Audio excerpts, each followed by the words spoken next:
अब मुझे अंजना ओम कश्यप ऐसे वरिष्ठ टीवी संपादक को बताने की जरूरत है क्या? देश का बच्चा बच्चा जानता है कि वोट बैंक क्या होता है, क्यों होता है।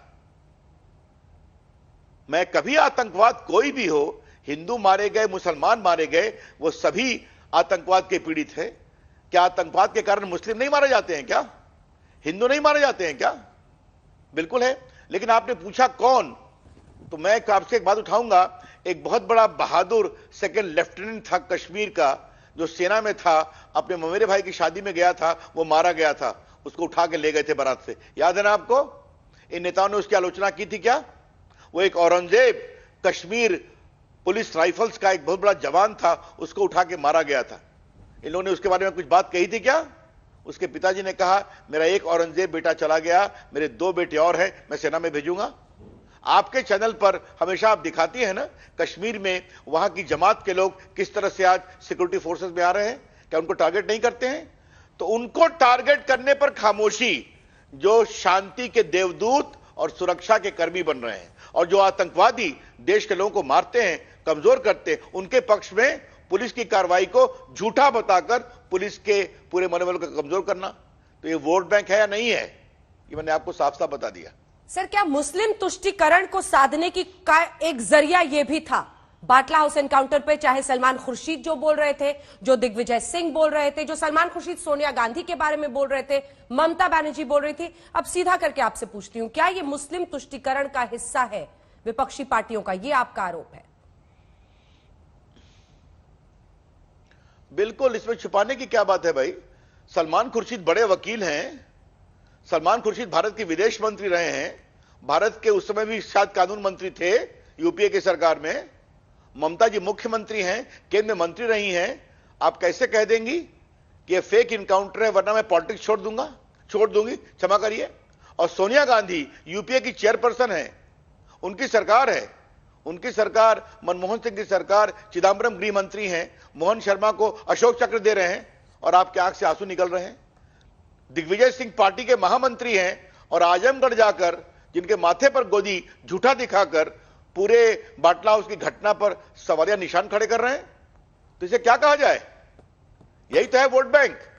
अब तो और ये सभी लोग, अंजना मार्क माय वर्ड, ये सभी लोग ये सभी लोग जब कश्मीर में मुस्लिम समाज के बहादुर सुरक्षाकर्मी आतंकवादियों के द्वारा बिल्कुल निशंस रूप से हत्या होती है, अपने भाई की शादी में गया है, तो खामोश रहते हैं? तो ये नहीं है तो मैं क्या कहूं? यही तो सवाल है हमारे। लेकिन आरोप ये लग रहा है कि बीजेपी इसके जरिए ध्रुवीकरण करना चाहती है, इसीलिए केंद्रीय मंत्री और वो भी कानून मंत्री जब आप आते हैं प्रेस कॉन्फ्रेंस करने, तो बीजेपी चाहती है कि वजनदार तरीके से किसी मुद्दे को उठाया जाए। आरोप यह है कि क्या बीजेपी और सरकार अब इसके जरिए ध्रुवीकरण करना चाह रही है बंगाल में, इसीलिए आपके जरिए ये बातें कही जा रही है। पहली बात मैं साफ कर दूं कि मैं वहां पार्टी के फोरम से गया था। मैं देश का मंत्री हूं, लेकिन पार्टी का एक कार्यकर्ता भी हूं, पार्टी का प्रवक्ता, मुख्य प्रवक्ता भी रहा हूं, आप जानती हैं। और मेरा अधिकार है कि पार्टी की ओर से महत्वपूर्ण बातें उठाई जाए। अब कोई नई बातें नहीं है, हमारे कई मंत्री कल उठाते कि नहीं उठाते। मैंने तो दर्जनों बार उठाया है, दर्जनों क्या सैकड़ों बार उठाया है पार्टी के फोरम से। 10 साल में पार्टी का प्रवक्ता, मुख्य प्रवक्ता रहा हूं, तो क्यों नहीं करूंगा? यह मेरा अधिकार है। देश के सामने बातें क्यों नहीं आनी चाहिए? और आज जब ममता जी एक सुरक्षित बंगाल की बात करती हैं, जब ममता जी सभी वर्गों को एक आंखों से देखने की बात करती हैं, तो उनके इस अतीत के सवाल को आज क्यों नहीं उठाया जाए? जब आरिफ खान, जिसने एक बहादुर पुलिस इंस्पेक्टर की हत्या की, उस पर आपने कहा था यह झूठा इनकाउंटर है। जो इनकाउंटर आतंकवादियों के खिलाफ देश को बचाने के लिए किया गया था और बलिदान दिया था मोहन शर्मा ने, क्यों नहीं उठाया जाए? उठना चाहिए और उनको याद करना चाहिए कि आप इस तरह का स्टेटमेंट देती हैं जिसका कोई बंगाल से मतलब नहीं है। तो आज जब ये कोर्ट का फैसला गवाही के बाद हुआ है, तो आपसे सवाल पूछेंगे। आपने कहा था कि मैं, अगर ये फेक इनकाउंटर नहीं हुआ तो मैं राजनीति छोड़ दूंगी। मैंने पढ़ा ना आपको, तो ये सवाल तो उठना चाहिए ना। ममता बनर्जी तो ये चुनाव है, तो चुनाव में नेता सर ममता बनर्जी तो और जबरदस्त तरीके से नंदीग्राम से आज ललकार रही है बीजेपी को, और वो लगातार कह रही है वो करेंगी यहाँ खेला होबे, पीएम चाहे जितना भी बोले कि खेला खत्म, वो कह रही खेला होबे, हर जगह कह रही हैं। अब उनका ये अर्थ है कि आप सियासी मैदान में उतरे हैं तो खेल अच्छा होगा, आप 11 फील्ड बैट्समैन उतारिए, आपको जितने प्लेयर्स उतारने उतारिए, उधर से बस वो अकेले आएंगी और पूरा सफाया कर देंगे। ऐसा है, अब वो क्या बोलती हैं, मुझे उनके शब्दों से आप ना टकराइए। चुनाव में उसका जवाब लोग दे रहे हैं और हमने उतने ही प्रभावी शुभेंदु जी को वहां से उतारा है। और जो उनका बहुत आत्मविश्वास से दावा है कि ममता जी को हम हराएंगे, वो चुनाव में देखा जाएगा। लेकिन आज अगर ममता जी पूरे बंगाल में शांति की बात करती हैं, विभेद रहित समाज की बात करती हैं, तो आज जब कोर्ट, देखिए मैंने पहले नहीं उठाया था, इस बात को आप समझिए, आज जब भारत के लीगल प्रोसेस से कोर्ट ने इस पूरे ट्रायल में आतंकवाद के हमले का संज्ञान लिया है कि it was a terrorist act, इतने लोग मारे गए और 100 लोगों की गवाही, डिजिटल गवाही के बाद, मेडिकल गवाही के बाद इस पूरे ट्रायल में उनके आरोप को सही पाया है, जो व्यक्ति भागा हुआ था। और ऐसे गंभीर आतंकवाद के मामले पर ममता जी ने कहा था यह बाटला हाउस का झूठा इनकाउंटर है, मैं देश की राजनीति से संन्यास ले लूंगी अगर ये सही साबित हुआ तो आज तो वो सही साबित हो गया ना कोर्ट से। मैं तो नहीं कह रहा हूं ना, ये लॉ मिनिस्टर तो नहीं कह रहा है, ये बीजेपी का कोई वर्कर तो नहीं कह रहा है, ये भारत की कोर्ट कह रही है ट्रायल के बाद, 13 साल के बाद। तो ये तो सवाल उठेगा ना कि 17 अक्टूबर 2008 को बाटला हाउस के सामने पब्लिक मीटिंग में जो आपने हुंकार भरी थी कि बाटला हाउस का इनकाउंटर झूठा था, अगर एक गलत साबित हुआ तो मैं संन्यास ले लूंगी। तो ममता जी, एक कोर्ट ने एविडेंस के बाद इसे सही पाया है कि यह हमला हुआ था। अब आप बताइए, आपको अपने अतीत का स्टेटमेंट याद है कि नहीं? हम तो याद दिलाएंगे आपको। सर, अगला सवाल आपसे इसलिए पूछ रही हूं क्योंकि आप रामलला के वकील रहे हैं और आपकी पार्टी जय श्री राम का नारा लगाती है। ममता बनर्जी, जितना आप लोग हिंदुत्व के मुद्दे पर या फिर मुस्लिम पक्षधर होने का उन पर आरोप लगाते हैं, उतना ही वो अपने तरीके से इसका जवाब दे रही हैं। मैं उनके शब्दों में आपको नहीं बजा रही हूं, लेकिन बस सामने कह रही हूं कि उन्होंने कहा मैं जय श्री राम नहीं बोलूंगी जो बीजेपी जबरदस्ती बुलवाती है, मैं जय सिया राम बोलूंगी, मैं हरे कृष्ण बोलूंगी। और ये वो हर जगह दुर्गा स्तुति के पाठ के साथ आज उन्होंने नंदीग्राम में शुरुआत की है। आपकी स्ट्रैटेजी पर उनकी काउंटर स्ट्रैटेजी।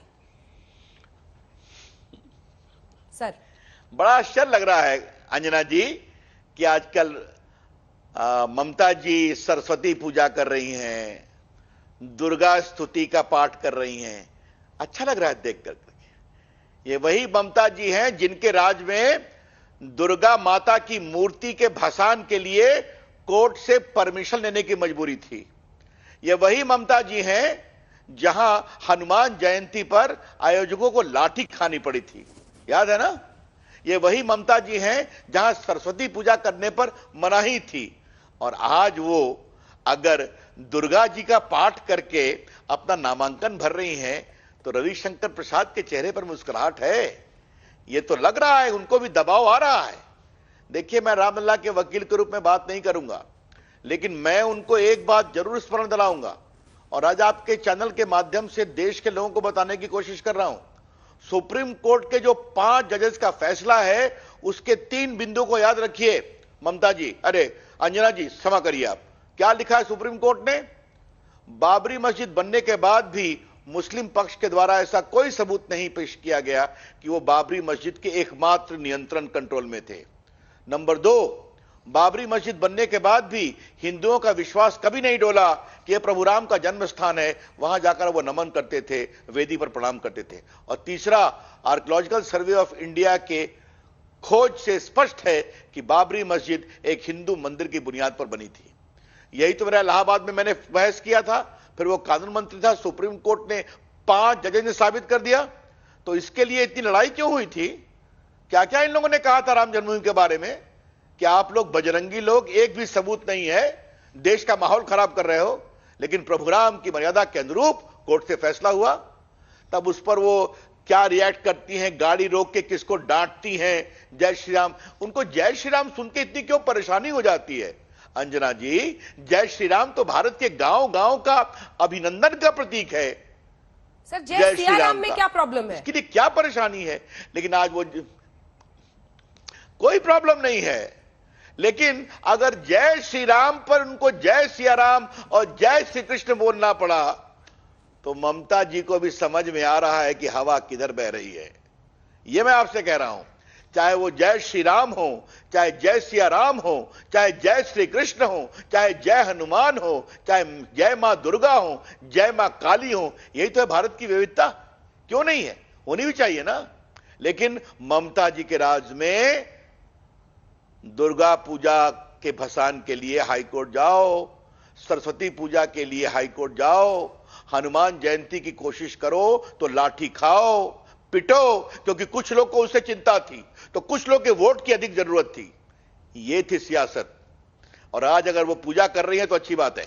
आपने कहा ममता जी को भी पता चल गया है कि हवा किस ओर बह रही है। गया। कोई भी जो राजनेता होता है वो हवा किधर बह रही है ये समझता है, भांप लेता है, तभी आगे बढ़ पाता है। इसीलिए रविशंकर प्रसाद जी, आपसे अगला सवाल, आप लोगों ने वाकई हवा ऐसी बहा दी है, वरना सोचिए ना, धर्म चुनावों के केंद्र में सबसे बड़ा विषय बन गया है। दुर्गा स्तुति से शुरुआत कर रही है ममता बनर्जी, अब इसके अलावा जय सिया राम, जय श्री कृष्ण बोल रही हैं। यहां पर आम आदमी पार्टी की सरकार कह रही है कि हम राष्ट्रभक्ति, देशभक्ति का माहौल बनवाएंगे स्कूलों में।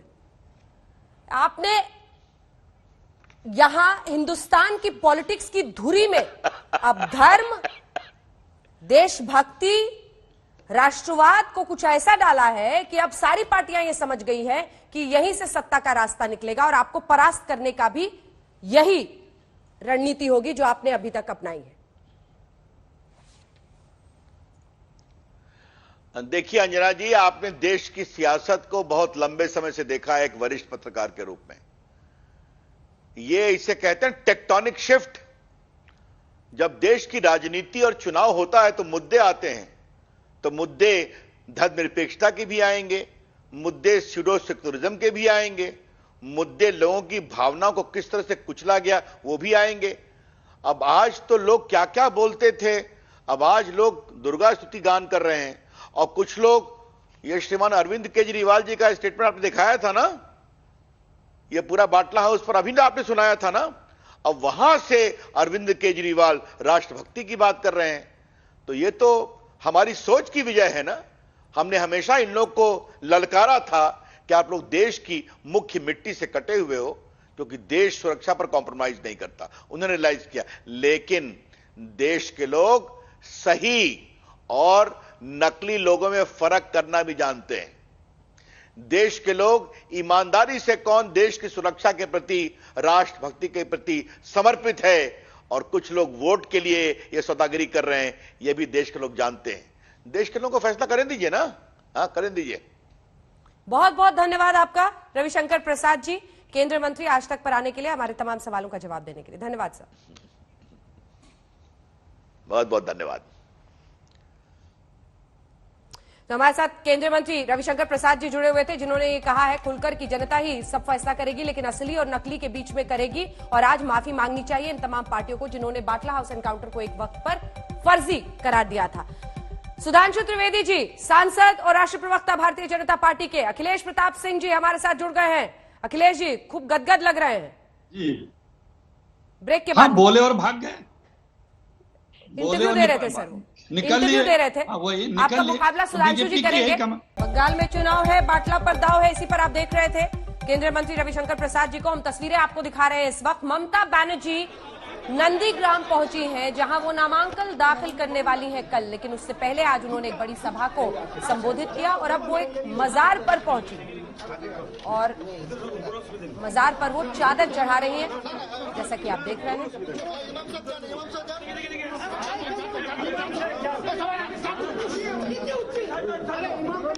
नंदीग्राम में मुख्यमंत्री ममता बनर्जी, जहां पर वो मजार पर चादर चढ़ाती हुई आपको दिखाई दे रही है, वहां पर पहुंच गई है वो। ये नंदीग्राम की दरअसल तस्वीरें हैं। कुछ देर पहले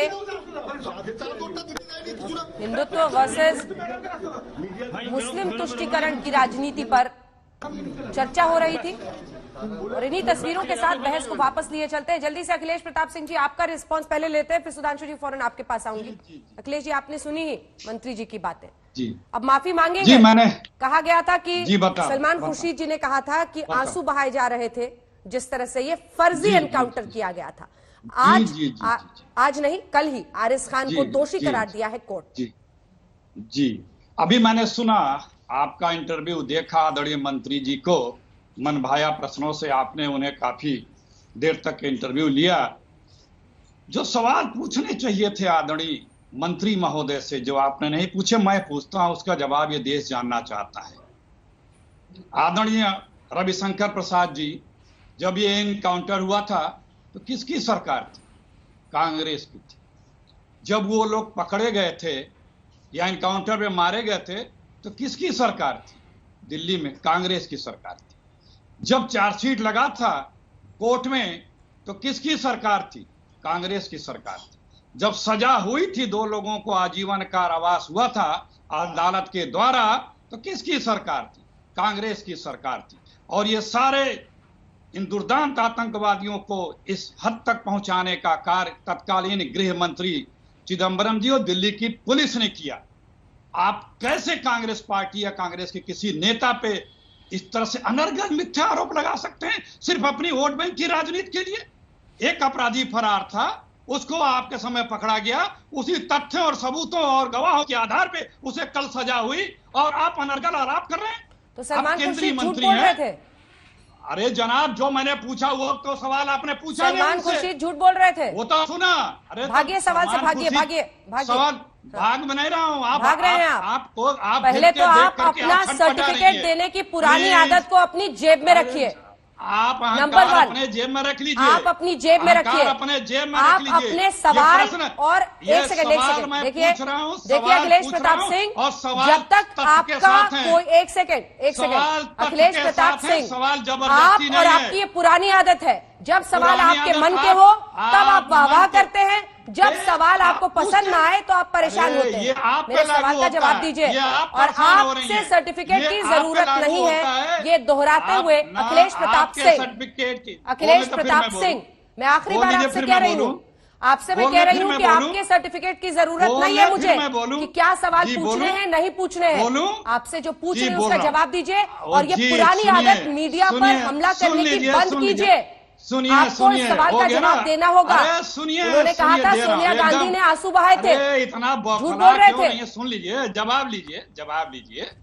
देखिए, बौखला कौन रहा है, सवालों से भाग कौन रहा है, दर्शक तय कर लेंगे।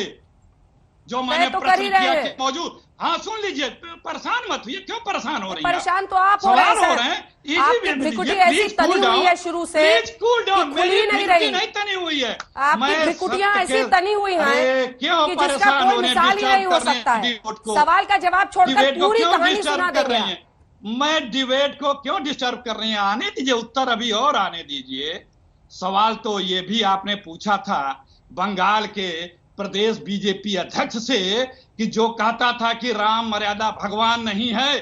आदरणीय मंत्री जी, आप बंगाल की बात कर रहे थे, आप क्या कहेंगे? आप उस पार्टी के प्रदेश के नेता हैं, आपका प्रदेश का अध्यक्ष कहता है भगवान राम को मैं भगवान नहीं मानता हूं। आपने इस सवाल, अरे मेरी खींच नहीं है, ये आपकी चीज है कि आपको मंत्री जी से बहस करनी थी। आपने इनसे नहीं, सुधांशु जी, आपने इनसे नहीं, इनको मंत्री जी से बहस करनी थी और सांसद जी यहाँ बैठ गए।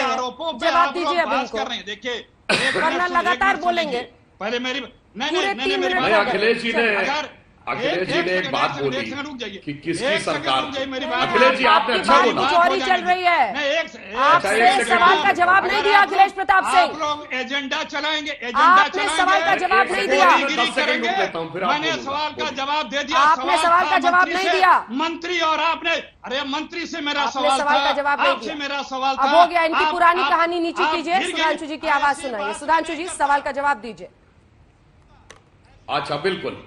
देखिए, अभी अखिलेश जी जो सर्टिफिकेट बांटने की बात कर रहे थे और किसकी सरकार थी, दोनों बातों का बहुत स्पष्ट उत्तर है देना चाहिए। यह सही बात है, जब बटाला हाउस इनकाउंटर हुआ किसकी सरकार थी? कांग्रेस की सरकार थी।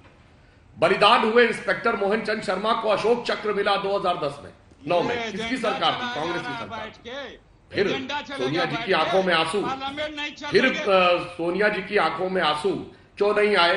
उन्हीं के लिए, शहीद मोहन चंद शर्मा के लिए, जो बटाला हाउस इनकाउंटर के आरोप। और इतना ही नहीं अखिलेश जी, आपने गजब गजब सर्टिफिकेट बांटे। 26/11 हुआ तो किसकी सरकार थी? कांग्रेस की। 26/11 किसने कराया? हाफिज सईद ने। ये किसने कहा? कांग्रेस ने। और 26/11 आरएसएस ने कराया। ये सर्टिफिकेट किसने दिया? दिग्विजय सिंह ने। गजब है आप साहब। सुनिए, इशरत जहां आतंकवादी है, ये किसने कहा? आपकी सरकार के आईबी चीफ ने। और इशरत जहां बिहार की बेटी है, किसने कहा? आपके नेताओं ने। गजब का आपका स्टाइल है। अब सुनिए, समझौता एक्सप्रेस पाकिस्तान ने कराया, ये किसने कहा? आपकी सरकार की इंटेलिजेंस एजेंसी ने। उसके बाद समझौता एक्सप्रेस हिंदू आतंकवाद था, ये किसने कहा? आपके गृह मंत्री ने। अरे अब सुनिए सर्टिफिकेट, अभी क्या बोलेंगे? अरे सुनिए महाराज, अरे सुनिए भाई, आरएसएस ट्रेनिंग कैंप चलाता है, किसने कहा? आपके गृह मंत्री ने, सुशील कुमार शिंदे ने, जनवरी 2013 में। क्या यार बक बक बक बक बक बक बक बक कर रहे? अखिलेश जी, आप बोल रहे थे। अरे भैया, उसके बाद जब सदन के पटल पे पूछा गया कहां है कैंप, तो कहते मैं बयान वापस ले रहा हूं, मैंने तो ऐसे ही बोल दिया था। आपने गजब गजब सर्टिफिकेट बांटे हैं भाई। आपकी फितरत है, सरकार हमारी हो या आपकी, आप आतंकवादियों के साथ ही रहेंगे। और ये करके आपने जो किया है ना, वो मुस्लिम समाज का भला नहीं किया है। अभी अंजना जी मंत्री जी से पूछ रही थी कि क्या ये मुस्लिम तुष्टीकरण है? अरे भाई, क्या तरीका अखिलेश जी बहस करने का? किसने पहुंचाया? ये आपकी ये मर्यादा बहस करने की। आप लगातार बोल रहे हैं, साफ दिखाई पड़ रहा है, खंबा नोच रहे हैं इस समय। देश का मुद्दा आज यह है कि महंगाई कहाँ है। बीजेपी एजेंडा तय करेगी चैनलों का। महंगाई कहाँ बताइए? पार्लियामेंट में बहस क्यों नहीं होने दी जा रही? प्रताप सिंह जी, अच्छा, देश का मुद्दा नहीं है ये बताइए। जब इंडिया का प्रताप पब्लिक सिंह वोट जी, हुआ, पब्लिक वोट अखिलेश हुआ, प्रताप सिंह जी, देश का मुद्दा नहीं था। क्या बात करते हैं? अगर आप ये सोचते हैं कि मीडिया आपका माउथपीस बन जाए तो ये नहीं होगा। महंगाई पर भी रोजाना हम बहस करते हैं और आपको सफाई देने की जरूरत नहीं है। हम इसलिए करते हैं क्योंकि वो जनता की तकलीफ है। हम इसलिए करते हैं उस पर बहस क्योंकि जनता की वो परेशानी है। और हर बार उस मुद्दे पर भी जब बहस होती है आपके तमाम प्रवक्ता आते हैं। लेकिन आज लेकर आप आए हैं अपना पुराना गाना, वही पुराना वाला। पिछले कुछ डिबेट से सभ्य तरीके से आप चर्चा कर रहे थे, लेकिन फिर आपने वही तरीका अपनाया है। आपकी हुड़दंगाई नहीं चलेगी शो में। आप अपनी बारी से बोलेंगे, मंत्रियों का समूह और दायरे में बोलेंगे। आप नहीं तय करेंगे मीडिया का एजेंडा। मेरा ऑडियो आप सोचते हैं कि आप मीडिया का एजेंडा तय करेंगे। हम तय करेंगे कि क्या चलेगा बुलेटिन में, और हम तय करेंगे कि क्या सवाल पूछे जाने हैं। और आज तक पर दर्शक इसलिए आते हैं क्योंकि उनको विश्वास है हमारे चयन पर। हो गई आपकी कहानी। आपने पूरी बहस को आज कांग्रेस पार्टी की तरफ से डिरेल किया है, और जो आपको प्रवक्ता के तौर पर भेजते हैं आज उन्हें सुनना चाहिए, क्योंकि आपके पास ठोस से ठोस जवाब हो सकते थे, लेकिन आप जवाब देने में दिलचस्प नहीं रखते हैं। जवाब मादा नहीं है। आप सिर्फ डिरेल कर रहे हैं बहस मादा नहीं है। आपके पास जवाब नहीं है। भाग रहे हैं बहस से, आप बहस से भाग रहे हैं। मैंने कहा ना, आप लगातार लगातार आप बोले चले जा रहे हैं सर। ये बहुत गलत है। किसने बुलाया था? आप ये बहुत गलत है, चीफ को बुलाया था। बहुत गलत है। अपनी बारी से बोलिए और अपनी बारी में ही बोलिए। अगर आपको लगता है कि आपको चीखने से ज्यादा मार्क्स मिल जाएंगे तो ये गलत सोच रहे हैं। देश के नौजवानों को रोजगार पे पार्लियामेंट में बहस नहीं हो पा रही है, बेरोजगारी पे बहस नहीं हो पा रही है, महंगाई पे बहस। सलमान खुर्शीद जी ने कहा था आंसुओं का जिक्र, हम तो आपकी यही पार्टी के आंसुओं की पर बहस कर रहे हैं। तब बड़ा बड़ा मुद्दा था। आज कोर्ट ने उस पर फैसला सुनाया है, तो चर्चा क्यों, जिस तरह से बंगाल के चुनावों को प्रभावित करेगा उस पर आप ठोस बात रखिए ना, बोलिए अपनी बात। 8 साल पहले जिसका फैसला आ चुका है, 8 साल पहले जिस मामले में लोगों को सजा हो चुकी है, उस पे आकर के एक केंद्रीय मंत्री देश के अहम मुद्दों से देश को भटकाना चाहता। हम नहीं भटकने देंगे देश की बात को, हम कभी नहीं भाषण देंगे। ये मंत्री कौन है क्या करके 8 वाह भाई वाह, में ऐसे जिस मुद्दे से सोनिया गांधी की आंख में आंसू आ जाए वो अहम मुद्दा नहीं है। अरे अखिलेश प्रताप सिंह बताइए, अच्छा बेरोजगारी के लिए कभी सोनिया गांधी की आंख में आंसू आए? कभी चीन की सीमा पर हमारे शहीद हुए जवानों के लिए आंख में आंसू आए? कभी पाकिस्तान की सीमा पर शहीद हुए हमारे जवानों के लिए आंख में आंसू आए? आंसू आते आतंकवादियों के लिए। जाकिर शांति का मसीहा, अफजल गुरु हालात का मारा है, हाफिज साहब है, ओसामा जी है, इशरत बेटी है, घोटाला हाउस वालों के लिए आंखों में आंसू है, और भारत का सेना अध्यक्ष रक्षा गुंडा है। भैया दिख रहा है, किसने बुलाया था? चलिए बकबका लीजिए जितना बकबकाना है, और जिसमें दर्शक देख रहे हैं, दर्शक देख रहे हैं। अरे जनाब, और महंगाई का एक बात बता दीजिए, आपके जमाने में सिलेंडर कितने का था गैस का? 1000 रुपए से ऊपर था कि नहीं 2014 में? बोलिए बोलिए एकदम बोलिए। गलत बोल रहे हैं आप, 2013 में एकदम गलत बोल रहे हैं। कितने का था? बोलिए। अरे एकदम महंगाई गलत बात बोल रहे हैं। करेंगे। सबसे ज्यादा महंगाई कब थी देश में?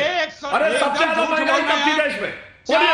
1973 में 25% rate of inflation Indira Gandhi के जमाने में। सोना गिरवी रखा गया 1991 में मनमोहन सिंह और नरसिम्हा राव के जमाने में। क्या बात करते हैं? झूठ बोलते हैं रूपी आप का लोग। डिवैल्यूएशन क्या हुआ बात करते हैं? पहले तो सरकार पार्लियामेंट में जी पास के कर जमाने में, लीजिए। 91 पार्लियामेंट में में पास नरसिम्हा राव के करिए। जमाने में। करिए। अरे बर्बाद पार्लियामेंट करके में रखा पूरी चलिए। अर्थव्यवस्था। महंगाई पे आज आके पार्लियामेंट में भाषण पास दे। करिए। करिए बात बताइए। पार्लियामेंट तो यही मांग रहा ना। हाँ महंगाई बोलिए। देश के इतिहास में सबसे बड़ी महंगाई कब रही? पास कर लीजिए। 25% पार्लियामेंट में पास कर आज की बहस को डिसरप्ट करने के लिए फुल मार्क्स आपको मिलते हैं अखिलेश प्रताप सिंह जी। बहुत अच्छी बात की आपने, लगातार शोर मचाते रहे, आपने सवालों का जवाब नहीं दिया और अब आप बेवजह से पूरे मुद्दे को भटकाने की कोशिश करते रहे, जिसकी वजह बाटला हाउस एनकाउंटर के बहाने बीजेपी पूछ रही है विपक्ष से सवाल कि आपने तब कहा था फर्जी एनकाउंटर, अब आतंकी को दोषी पाया है कोर्ट ने, मांगेंगे माफी। इसी पर आप देख रहे थे हल्ला बोल। देखते